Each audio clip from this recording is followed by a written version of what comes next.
When I say the White River, what do you think? Do you think about the scenery? Do you think about pollution?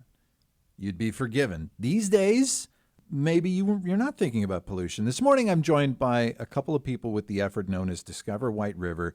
Brad Bobian is with Visit Indy. Good morning, Brad. Good morning. Thanks for having us again. Yeah. And from Hamilton County Tourism, Catherine Couch is back as well. Hi, Catherine. Hey there. So, the river's had a bad rap, right, Brad? It has. Yeah. So can you kind of walk us through a bit of the history from where we've been to where we are now?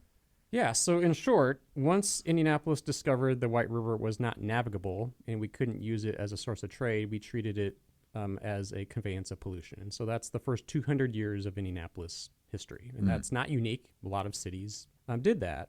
Things started to come back when the Clean Water Act came to be in 1972. And so when you look at the kind of diagram or chart of number of species of mussels and fish that we have in the river, things started tanking as soon as settlement happened. But as soon as the Clean Water Act came to be and we started permitting pollution, regulating, regulating pollution, things started to come back.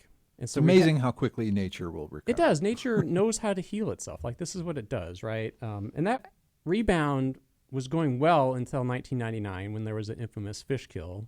Right. When a company up in Anderson criminally discharged chemicals into the river that basically killed everything for 50 miles and more, so into downtown Indy. That triggered a real environmental revival. The DNR, there's a legal settlement with that company. DNR did a lot of fish restocking and some access points, some environmental groups kind of galvanized.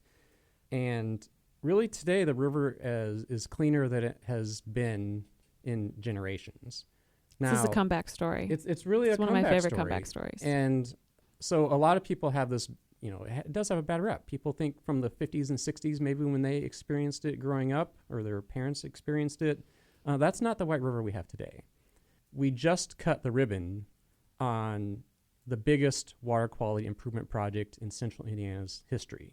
DigIndy? DigIndy. And so this has been going on for a long time. It has been. It's been going on for a decade. If you live in Marion County and you see your sewer bill, you're paying for this. You're aware. You're aware that this thing is going on, but it's incredibly important. And so 250 feet below ground in Indianapolis, there's this 28-mile, $2 billion tunnel system.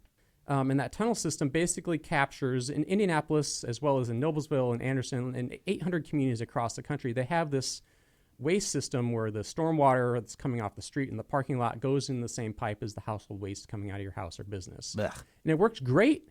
It all goes to the water treatment plant until it rains. Right. And then the pipes fill up and they overflow untreated wastewater into the river. And so with the DigIndy tunnel system now, instead of doing that, it overflows into these tunnels where it's stored until the water treatment plant can treat it. And so it's projected to capture upwards of 95% of combined sewer overflows going forward into the river. So it's huge, generational improvements. And so we are incredibly excited, incredibly thankful to citizens and all of us ratepayers that are paying that bill, but it's going to be worth it. Myself included, happy to do it. So that's sort of in the greater Indy area. Catherine, what about efforts in Hamilton County to do sort of the same thing? Yeah, so a lot of these, like Brad said, a lot of these historic cities created these combined sewers when they were first founded. But currently we've got up in Noblesville an effort to remediate that as well. So their effort is called Embrace Downtown. And through that project, they're doing some improvements to make downtown more pedestrian friendly, more walkable. But then that's what you'll see above ground. But underground, they're separating the sewer system from that stormwater system so that when it rains, the stormwater will go down the drain and end up in the river, which is all fine. But then that wastewater, that sewage will go straight to the treatment plant with no potential of crossover into the river. So with all of this together, are we happy with the way the river is right now? So the river has a way to go. It's cleaner than it's ever been in generations. I'll take that. But there are still challenges. And so every drop of water that falls onto your rooftop, onto your lawn, onto your car, makes its way into the river. It's called a watershed. That's kind of the drainage basin. And so it picks up everything along the way and takes it to the river. And so there are still challenges related to runoff. That's true in urban areas, but it's also true in rural areas where that same drop of water goes over farm fields and picks up whatever is on that farm field. And so there's still water quality challenges. They're going to be in the river. It's an urban river. We say feet, not face. And so it's safe to recreate on. It's safe to kayak and paddle on. It's safe to fish on. There are fish consumption guidelines from the State Department of Health, like there are for most every stream and water body in the state. But as long as you follow those guidelines, the river is a great recreational corridor. I just add to that too of, there's a lot we can do to help protect the river and continue this comeback story in this chapter of renewal and revival. One of my favorite things to do is take a pledge at clearchoicescleanwater.org.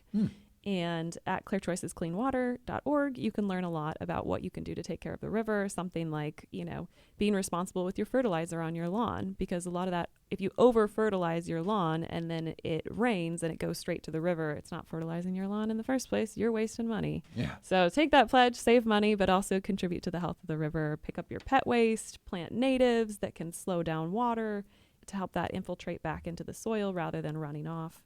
There's a lot you can do. DiscoverWhiteRiver.com is the way in to discover White River, of course. And thank goodness that DigIndy was just, the ribbon was just cut on DigIndy. And now we have this. It's starting Indy's next chapter. Yeah, indeed. And the river is, as Brad said, as clean as it's ever been. Brad Beaubien with Visit Indy has been my guest. Thank you, Brad. Thanks for having us. And Catherine Couch from Hamilton County Tourism, thanks to you. Yeah, thank you.